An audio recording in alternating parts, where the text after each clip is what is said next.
બતાવો દર્દી બતાવો. કેમ છો? પેલા આવ્યા હતા ત્યારે તો ભાઈ તમને તેડીને લઈને આવ્યા હતા. બેહી નહોતા આવતા, તેડીને લઈને આવ્યા હતા.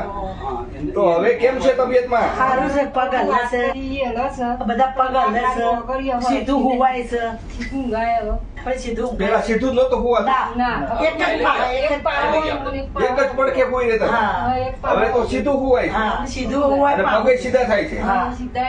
વાહ ભાઈ વાહ, સરસ. બાહુ ફેવરાય છે, ખાલી હલતી નથી ખાલી. ખાલી આંગળીઓ હવે હલતી નથી, બાકી તો બધું રેડી પડ્યું થવા. બધા સીધા થવા માંડ્યા. વાહ. પછી બીજી ક્રિયાઓ થોડી ઘણી થવા માંડી. જેમ કે પગ ઉપડ્યું છે. અમુક ટાઈમે તમે દવા આપી હતી એનાથી થોડો ઉત્સાહ જાગ્યો એટલે ઊભું થવાનું પણ મન થતું હતું. બરોબર. એટલે એક પ્રકારની એટલે ક્રિયા ચાલુ થવા માંડી.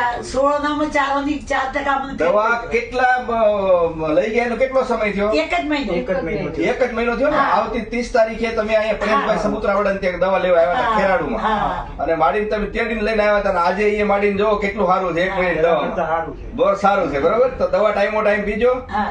જડીબુટી આયુર્વેદ જડીબુટી છે, અમારી જડીબુટીથી બનાવેલી દવા છે. બહુ તમે કદાચ તમે તમારા ખાટલે ઊભા છો ને તોય ઊભા કરી દે એવી તાકાત છે. ઉભાથી હેડે, બરોબર. એ તમે જોવો છો, એ જ છું. એ તમને અનુભવ છે. ખાલી ઓગળીઓ પગ હા. હલવા પડે. પગ તમારે વળતા નહોતા, હવે સીધા મીડા થાવ, તમે જોવો ત્યારે